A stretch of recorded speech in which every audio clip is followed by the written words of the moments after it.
বেটা হিজড়া শরীফা থেকে শরীফ, মানে আমি সোশ্যাল মিডিয়া আসার পরে আমি বুঝলাম যে একটা মেয়ে তার ফেসিয়াল হেয়ার না ফালাইলে মানুষ কত জঘন্য নিচে নামতে পারে।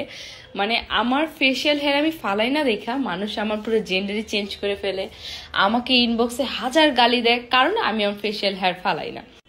আর সত্যি বলতে আমার এতে কোনো কষ্ট নাই, কারণ আমি কেন ফালাইতে যাব? আমার মা, আমার বোন, আমার দাদি, আমার নানি কখনো তারা তো এগুলা বুঝতোই না। এখন টাইমে মানুষরা হচ্ছে ওয়্যাক্স করে, তারপর হচ্ছে মুখের পশম ফালায়, বোটক্স করে, সার্জারি করে, এটা করে সেটা করে।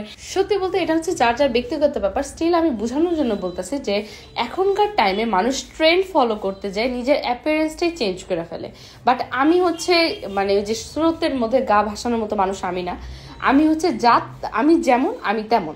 এখন এর কারণে যদি তোমরা আমার বেটা ভাবো, কমেন্টে এসে যদি এই তুই বেটা না বেটি, বেটা না বেটি, ভাই এসব গাধার মতো না লেখা তুমি তোমাদের কাম করো। আর যদি মনে হয় আমি আসলেই বেটা, আমার যদি তোমাদের আসলেই মনে হয় আমি হিজড়া, তাহলে আমি তোমার কাছে ওইটাই।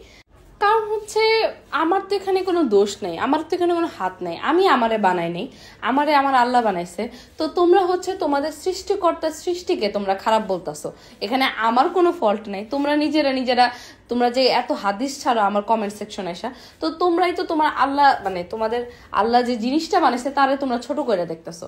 আল্লাহ হচ্ছে একটা মেয়ের পৃথিবীতে মেয়ে হিসেবে পাঠাইছে, তোমরা নিজেরা নিজেরা ওটারে বেটা হিজড়া বানাইতেছো।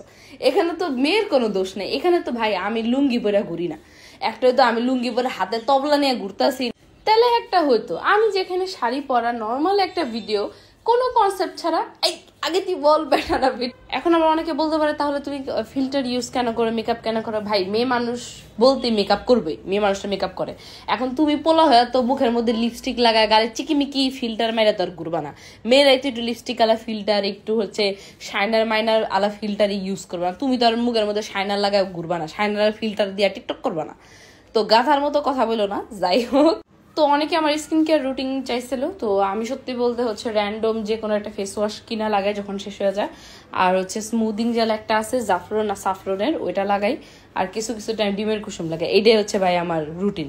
আমি তেমন কিছুই ফেসে লাগাই না, আর যা ফেস তা তো রিয়াল দেখাইলামই। তো এটাই। আর যা বলার ভাই বলে দিছে, এরপরও যদি গাধার মতো এক কথা জিগাও তাহলে ভাই আমি বেটা, তোমরা সব বেটি।